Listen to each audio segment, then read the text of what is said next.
आम आदमी पार्टी जब इन्होंने बनाई थी उससे पहले वो जिस आंदोलन की उपज है, लोकपाल के नाम पर, हिंद स्वराज के नाम पर उन्होंने एक बड़ा जन आंदोलन खड़ा किया था और लोगों की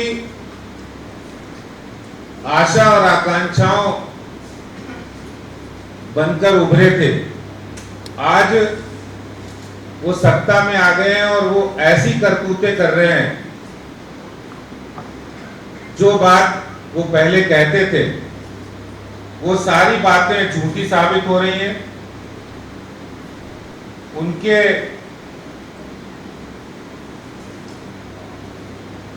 जो वो स्वच्छ राजनीति का संकल्प लेकर आए थे और आज ऐसा लग रहा है वो स्वच्छ राजनीति का चकमा दिया था उन्होंने, और वो चकमा आज लोगों को समझ में आ रहा है। जब आम आदमी पार्टी काले धन को सफेद करने में लगी हुई है, वो अभी जब कुछ दिन पूर्व जिन 4 कंपनियों के फर्जी कंपनियों का पैसा आम आदमी पार्टी ने चंदे के रूप में लिया, 2 करोड़ रुपया, ये 50-50 लाख रुपया, 4 कंपनियां हैं, Gold Mine, Buildcon, Skyline Metal, Infolens Software, Sun Vision Agency. ये 4 कंपनियों जिनके इन्होंने 50-50 लाख रुपए फर्जी कंपनियां हैं, जिनके 2 करोड़ रुपए लिए हैं, और उसके ये सिर्फ अभी पुलिस ने कार्रवाई की है। और इसमें जो इनके सीए हैं मिस्टर सुधांशु बंसल, जिनके बारे में अरविंद केजरीवाल और उनकी पार्टी के लोग कह रहे हैं कि हमारा इनसे कोई संबंध नहीं है। आज मैं आपको बताना चाहता हूं कि सुधांशु बंसल ये सुशील गुप्ता जो आम आदमी पार्टी के सांसद हैं, उनकी कंपनी में भी इन्होंने पैसा लगाया है, स्काईलाइन।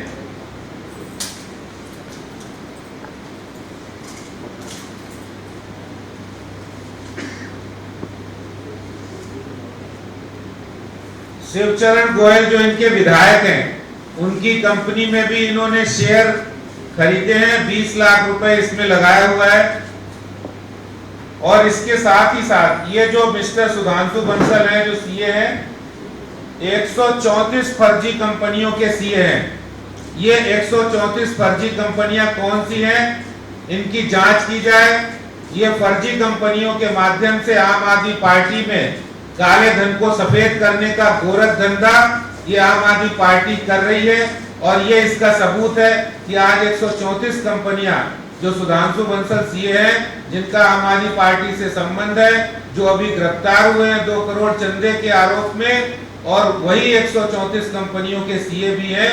और लगातार वो बड़े बड़े नेता, सुशील गुप्ता हो या फिर आम आदमी पार्टी के विधायक हो, उनकी कंपनियों में पैसा इन्वेस्ट कर रहे हैं। इससे ये साफ जाहिर है कि आम आदमी पार्टी इस काले धंधे, काले पैसे को सफेद करने के गोरख धंधे में इन्वॉल्व है और पूरी तरह से यही काम कर रहे हैं। मैं आपको बताना चाहता हूं कि आने वाले दिनों में मैं आपको और भी कई खुलासे करूंगा, जिसमें इनके जो आम आदमी पार्टी के कई नेता उसमें इन्वॉल्व हैं।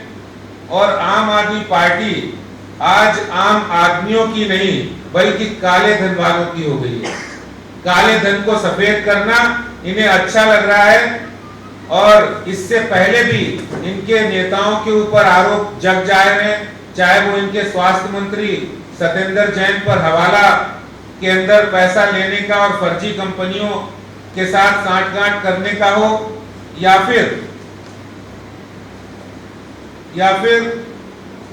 कैलाश गहलोत जो इनके मंत्री हैं, उनके यहाँ भी आयकर विभाग की ओर से 120 करोड़ से ज्यादा टैक्स चोरी का भंडाफोड़ हुआ था। इसी तरह यहाँ इनके जो विधायक हैं करतार सिंह, इनके यहाँ भी ईडी की छापेमारी हुई थी, जिसमें 20 फर्जी कंपनियों का पता लगा था। कुल मिलाकर हम ये कह सकते हैं कि आज दिल्ली के अंदर जो पार्टी पहले भारत का झंडा उठाकर, हिंद स्वराज की बात करके, लोकपाल बिल की बात करके लोगों के दिलों में इन्होंने जगह बनाई और जगह बनाकर आज लोगों की पीठ में छुरा भोंकने का काम ये केजरीवाल सरकार कर रही है। ये काले धन वाली सरकार हो गई है। जो आम आदमी की वकालत करती थी, आज काले धन की काली गतिविधियों में संलिप्त है और इसने जो स्वच्छ राजनीति का चकमा दिया है, इससे बड़ा कोई धोखे का चकमा का कोई उदाहरण नहीं हो सकता है भारत की राजनीति में। यही बात मैं आप लोगों के समक्ष ये आम आदमी पार्टी की कहना चाहता हूं। श्री अरविंद केजरीवाल IRS हैं। वैसे तो वो ये कहते हैं कि वो इनकम टैक्स डिपार्टमेंट में कमिश्नर थे, लेकिन जितनी मेरी जानकारी है वो एडिशनल कमिश्नर थे, जिनको इनकम टैक्स एक्ट के बारे में सब कुछ मालूम है। जो कुछ उन्होंने और उनकी पार्टी के साथियों ने जो भ्रष्टाचार किया और भ्रष्टाचार से जो पैसा बनाया, उसको वाइट करने के लिए फर्जी कंपनियां बनाई गई और अभी जो गिरफ्तारी हुई है, इससे साबित हो गया कि फर्जी कंपनियां बनाई गई और ब्लैक मनी को वाइट किया गया।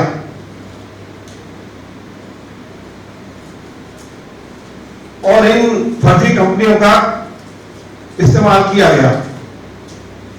मेरा यह कहना है कि आम आदमी पार्टी को जो भी चंदा आया है, उस पर जो भी अभी तक आयकर विभाग से छूट मिली है 2015 के बाद,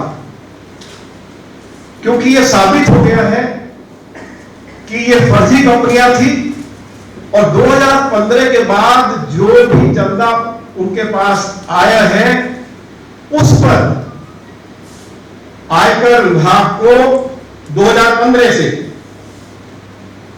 क्योंकि जब आप आयकर विभाग के पास जाते हैं कि हमें आयकर से छूट दी जाए, तो आपको एक एफिडेविट भी देना पड़ता है कि हम जो चंदा आएगा, हम जो एफिडेविट दे रहे हैं, हम जो छूट हमें दी जा रही है, हम उसका दुरुपयोग नहीं करेंगे।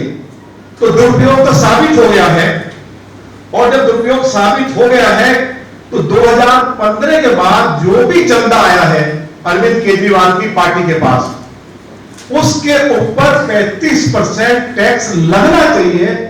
और अध्यक्ष जी, हम ये भी मांग करना चाहते हैं कि जो इनको आयकर विभाग से जो छूट मिली है, वैध चंदे के ऊपर मिली है, अगर आपने उसका दुरुपयोग किया है, तो जो छूट मिली है आयकर विभाग से, आयकर विभाग इस छूट को रद्द करे। और इसके साथ साथ मैं ये भी आपको कहना चाहता हूं कि जो 2 करोड़ रुपया इनके पास आया है, उसको ईडी तुरंत जब्त करे और जो इनकम टैक्स एक्ट है, उसकी सेक्शन 371 ये कहती है कि उसके ऊपर 300% पेनल्टी भी देनी पड़ेगी। 2 करोड़ रुपया तो ईडी को तुरंत जब्त करना चाहिए और जो आयकर जो इनको चंदा आता है, उसके ऊपर जो आयकर की जो इनको छूट मिली हुई है, वो तुरंत उसको कैंसिल किया जाए, क्योंकि इन्होंने दुरुपयोग किया है। तीसरा, जैसे मैंने आपको कहा कि 2 करोड़ रुपया ईडी तुरंत जब्त करे और 300% पेनल्टी तब से लेकर अभी तक इनसे वसूली जाए और इनकी पार्टी के जो भी पदाधिकारी थे, उनके खिलाफ क्रिमिनल केस रजिस्टर करके उनके खिलाफ केस चलना चाहिए। ये मैं अपनी ओर से और अपने सभी विधायकों की ओर से, आदरणीय अध्यक्ष जी, मैं आपकी उपस्थिति में सरकार से और इनकम टैक्स डिपार्टमेंट से मांग करना चाहता हूं।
Download Tarang online radio app from Google Play Store.